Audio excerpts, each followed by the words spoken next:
Hi, I'm William, And I'm Kat. and this is a dash of info. Little things you want to know. You know, so it's that time of year where you start to see these everywhere, and I personally love fruitcakes, but a lot of my fam and friends do not, and I really like the ones that come like from Claxton Dairy. Those are good. Those are so good. Hmm. But today, we are going to talk about fruitcakes, one of the world's most enduring and often misunderstood dessert. What So do you think? it, Did I set that up pretty good? that's pretty good. That's pretty good. Now, I personally haven't ever had a fruitcake, but I've heard they're gross, and I think that's kind of off-putting to me. But I'm down to try it. Okay. But the definition of a fruitcake is a rich cake made with nuts, dried or candied fruits, spices, and often soaked in alcohol such as rum or brandy. You see, you got me at the rum. All right. Yeah, and the rum cakes, I think we talked about the black cakes somewhere in an Mm-hmm. episode, Mm-hmm. but those rum cakes are there to die for, and they're hard to come by. You can find them in liquor stores sometimes, but the true ones, the best ones, are from the Caribbean. My mom used to make cakes for a living, wedding cakes to be specific, but she made let's see, a Kahlua cake, so she would have that as the chocolate layer and then an Irish cream cake as a vanilla layer and then Mm, stack them on top of each other. yeah, I see. I'm not all about the sweet stuff like that. Oh, it's And good. the Jack Daniel's cakes are pretty good too, but whatever. Fruit cakes history spans centuries and continents, and honestly and truly, it was really shaped by practicality and preservation. Not really so much celebration, but a way to preserve those fruits and stuff to be able to consume them during hard times, right? Right, right, like during the winter. Yeah. So from ancient Rome to modern Christmas tables, this cake has seen it all. Yeah, I would say so. I mean, so the earliest known fruitcakes, they date back to ancient Rome, and they were called satura. Hmm. And this version was more fuel than dessert. It was created for Roman soldiers. So it was designed to be dense, durable, and calorie rich for long military campaigns. I can see that. Yeah, I mean, you think about it. So you're on these long campaigns, you can't really roll that big block of cheese around, right? No, no, I wouldn't want to. As tempting as it would be, I'm sure. I mean, but you think about it, it's a way to preserve all these nutrients that the soldiers are going to need, and it's a source of fat and protein for them, right? Right, exactly.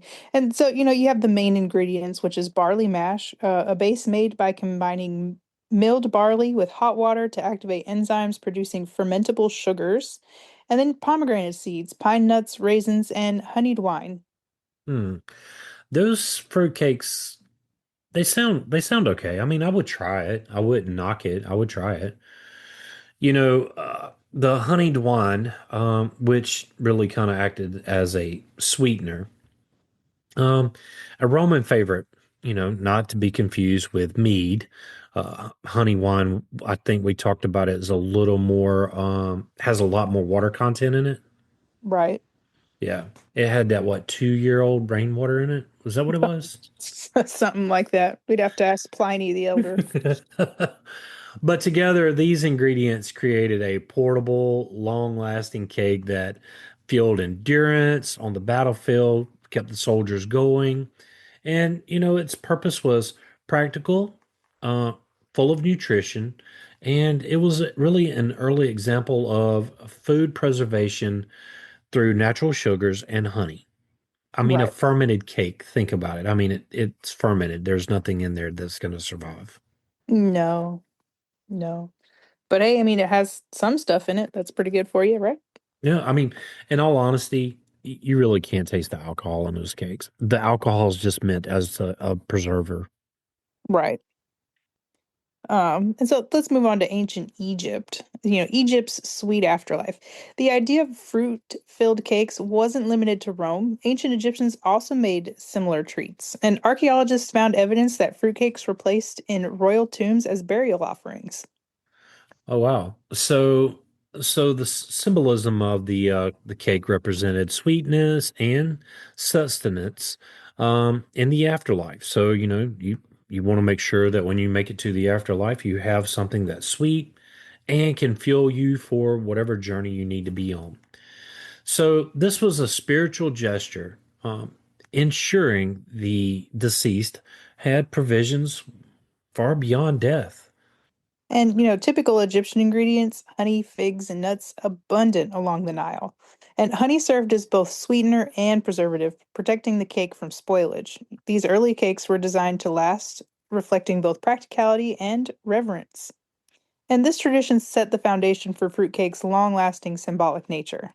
Yeah, I think the Egyptian fruit cake, the honey, figs, and nuts, that's really we're getting more of kind of what it was, but it's still it's still a practicality for sustenance for the people of ancient Egypt, right?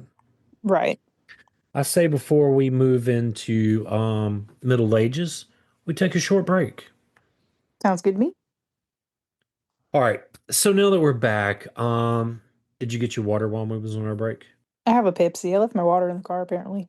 Uh, I mean, I Pepsi? refilled it before. Yeah, I You mean a know. Coke? You're in It's the South, it's a Coke. I actually have a Coke and a Pepsi right next to each other. Should I Reach send you for a the picture? reach for the Coke. It's better. The Coke is probably gone and either flat by now or Uh, almost all gone. right. Well, anyway, so now that we're back, we're going to talk about the Middle Ages. Fruitcakes, they become a luxury. So by the Middle Ages, fruitcakes had evolved into a symbol of wealth and indulgence.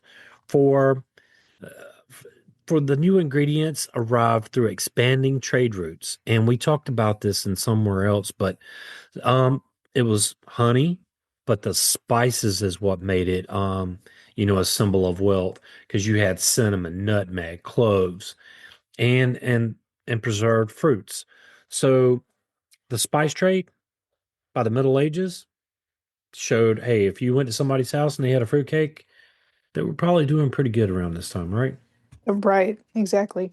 You know, it's because these items were rare and expensive, making fruitcakes a centerpiece for special occasions. They were often enjoyed during, winter festivals such as, I guess All Hallows Eve, Thanksgiving, Christmas, or whatever occasion may be, the community festival event. Um, but but this was a time when fruit wasn't really fresh. So how do you bring fruit? You preserve it in a fruit cake.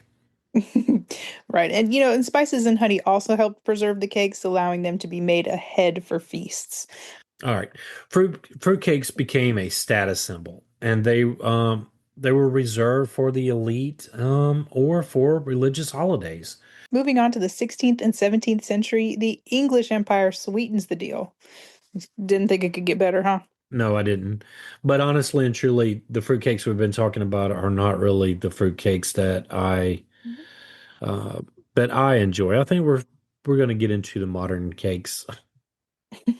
And so the 16th century saw the British Empire's expansion, which changed fruitcake forever. Sugar, once a luxury, became widely available and affordable. And this gave rise to candied fruits and nuts imported from Mediterranean and Caribbean regions. And the result?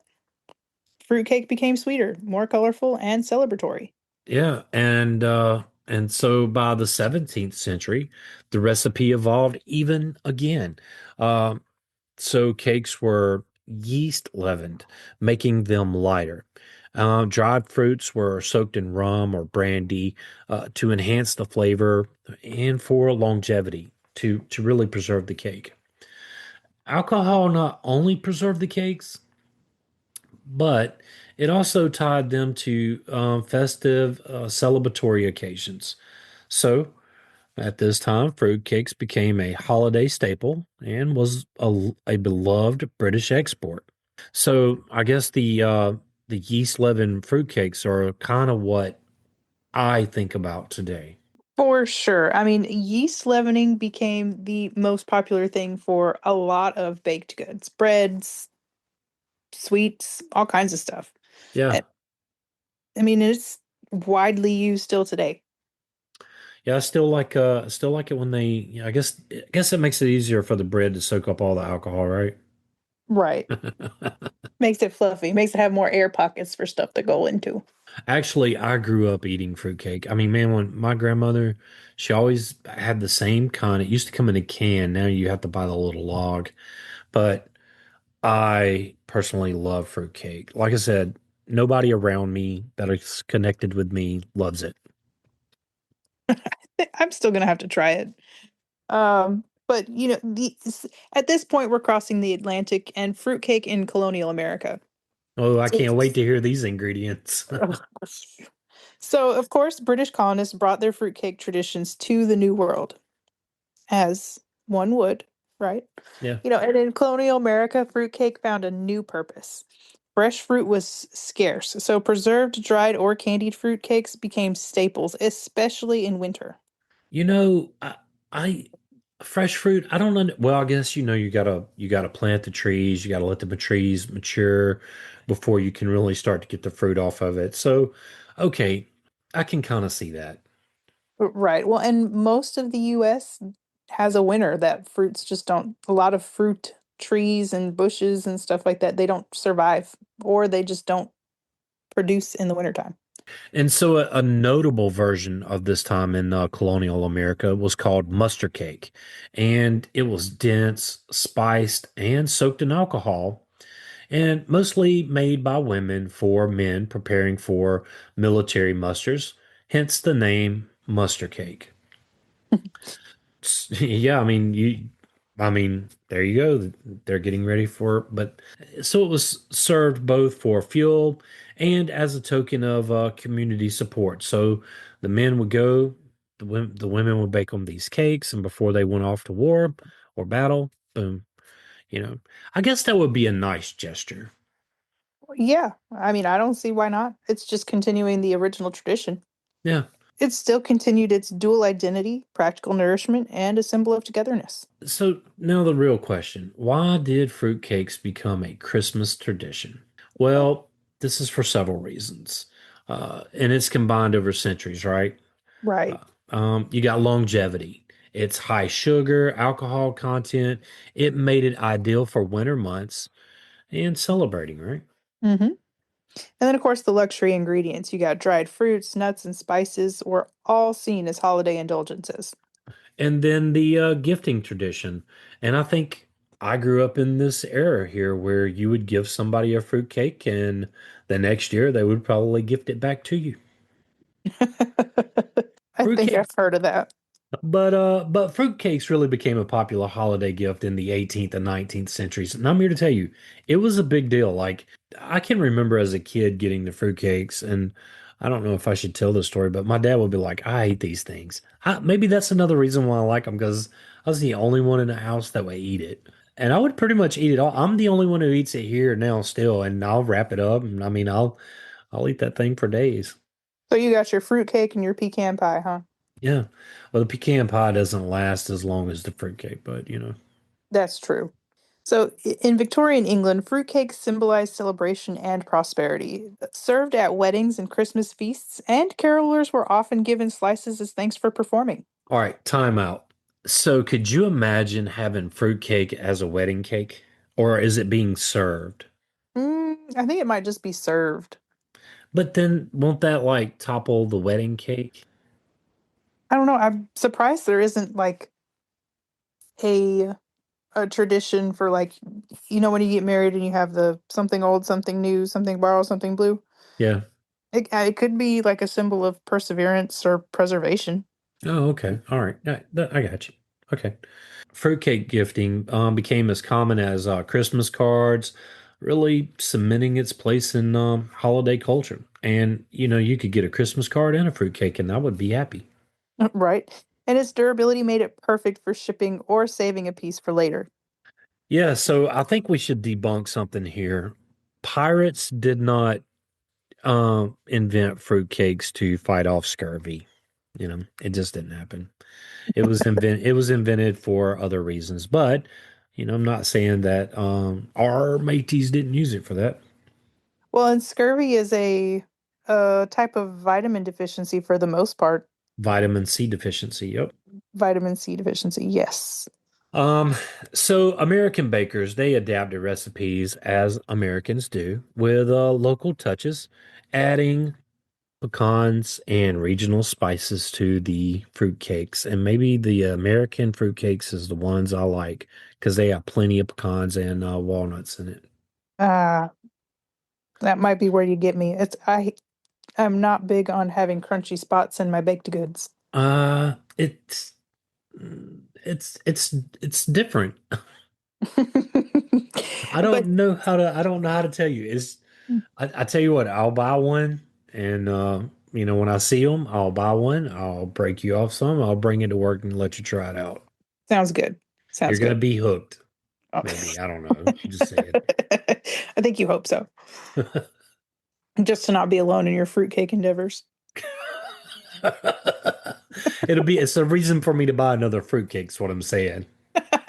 Fair enough. All right. So, the combination of tradition, sweetness, and endurance made fruitcake an enduring holiday symbol. So from the ancient Roman soldiers there, using fruitcakes for rations to the Egyptians offering it to the afterlife, and Victorian feasts to modern Christmas tables. Fruitcakes have traveled through time like no other dessert, and I can say that I still love it. Its story mirrors human innovation and the search for preservation, celebration, and meaning in food.